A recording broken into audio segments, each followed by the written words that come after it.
You're listening to the audio production of They Came for Freedom, The Forgotten Epic Adventure of the Pilgrims, by J. Milbrandt, published by Thomas Nelson and read by Wayne Campbell.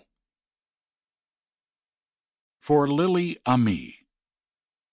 All these died in faith, and received not the promises, but saw them afar off, and believed them, and received them thankfully, and confessed that they were strangers and pilgrims on the earth. For they that say such things declare plainly that they seek a country. And if they had been mindful of that country from whence they came out, they had leisure to have returned. But now they desire a better, that is, an heavenly. Wherefore God is not ashamed of them to be called their God, for he hath prepared for them a city. Hebrews 11:13-16, Geneva Bible. Author's Note.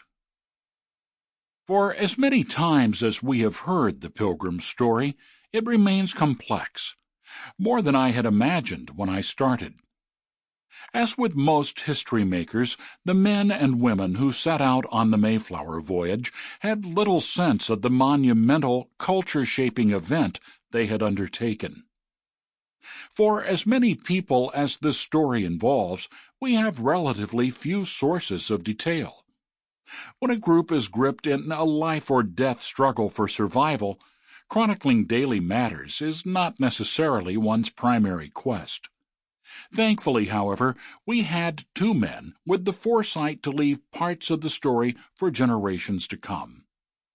William Bradford and Edward Winslow, our best sources on the Pilgrim story, were both generally prolific writers. Bradford documented the happenings of the Pilgrims in great detail. For their work we are grateful.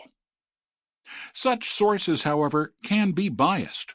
In this case, both men had a purpose to their writing, attracting their friends and families to join them in the New World. Thus, retelling the Pilgrim story involves a great deal of discernment and an appreciation for setting. As often as I can, I will let the Pilgrims speak for themselves. Still, as with many testimonies, there are two versions, and also the truth. When I write about history, my chief intention is impartiality. I make it my foremost goal to leave out bias. As a lawyer, I try to approach history with some application of an evidentiary standard. I do my best to corroborate stories and present the facts. Sample complete. Ready to continue?